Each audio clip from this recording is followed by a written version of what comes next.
But what if you found out that the people buying from you don't care about 75% of the story you always tell?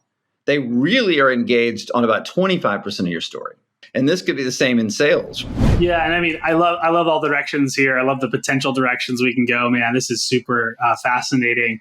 And I love what you said about, if you're a listener and you don't have $500,000 sitting in the bank right now, or at least $500,000 to spend on data, then anything's better than nothing, right? What's version one? Right? People don't have to pay me $500,000. I bought that license agreement, which I'm the only marketing agency in the world to have an exclusive agreement with my data partner.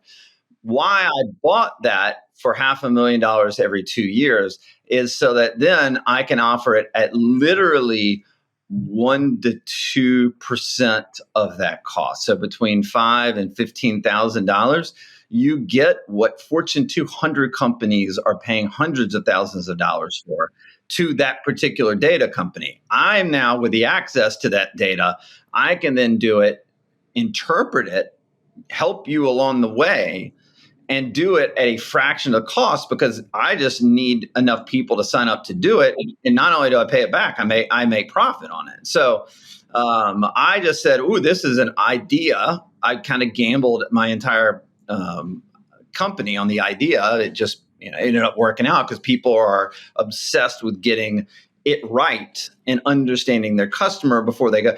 Sorry, Andrew, I cut you off, but like my thing ultimately is like, how many people build their website before they know what their customer, their client wants? How many people run out and build an ad or sell? One example I give is like, what if you found out, like we all love to tell our founder's story, like, oh, I'm the best at it. I can tell my founder story all day long.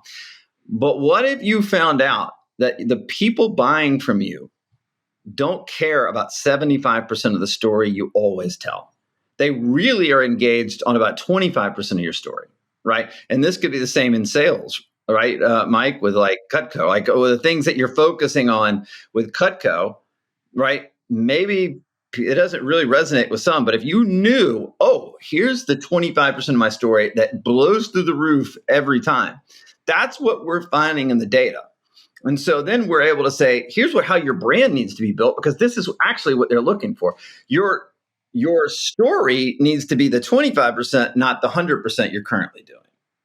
And then you need to optimize that 25% over time to make it even stronger and better and have bigger sales. Okay, sorry. No, I appreciate the clarification too, because that's way more palatable, right? And I guarantee there's people who are listening, Phillip, who's like, okay, 5 to 15 grand, I could definitely see myself making an investment. So maybe that's even something for you to consider as you're on your drive or on the treadmill or wherever it is that you're listening to this right now. But what's the use case of it for you is really what you need to consider. And then, how do you create these sorts of, data channels and inside your organization, whatever that looks like for you?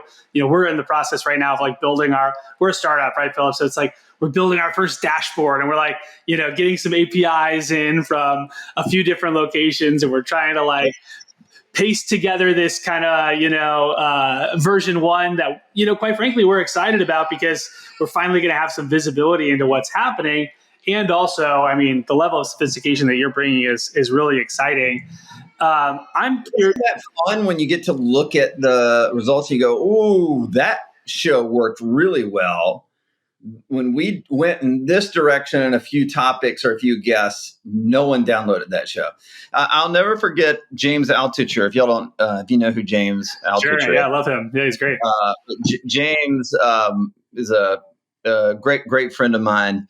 And he said that when he has celebrities on his podcast, it's the worst downloaded podcast he has. When he has experts that maybe you don't know, those are the most downloaded podcasts. So I'm like, oh my God, that's so interesting. He goes, yeah, because celebrities don't say anything interesting. It's funny. Right. I met James here in Tampa. He was at a comedy show when he was like getting out of New York, and he came.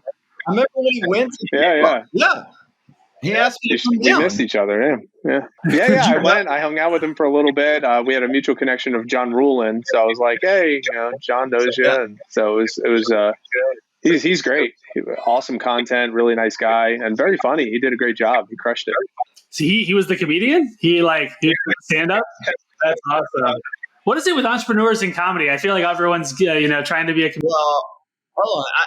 It's even crazier than that, because not only does he have a podcast that gets millions of downloads a month, but he's a crazy investor, crazy entrepreneur, written 19 books, 2 massive bestsellers. And then he decided to be a comedian at like 49. And so this was before the pandemic. So he bought a comedy club in New York, because if he bought the comedy club, he has access to go on whenever he wants. So he literally did a set every single day for 2 straight years at his own comedy club. Wow. That's commitment and a pretty cool goal to aspire to, right? I know, isn't that crazy? That's great. What's up, guys? Biggs here. I hope you enjoyed that clip. If you did, go ahead and check out the other video that's being recommended on the screen right now. You can also subscribe to our channel. And then if you really are interested in what we do, go to automatedelegatesystemize.com to learn more about what we're up to. Thanks again.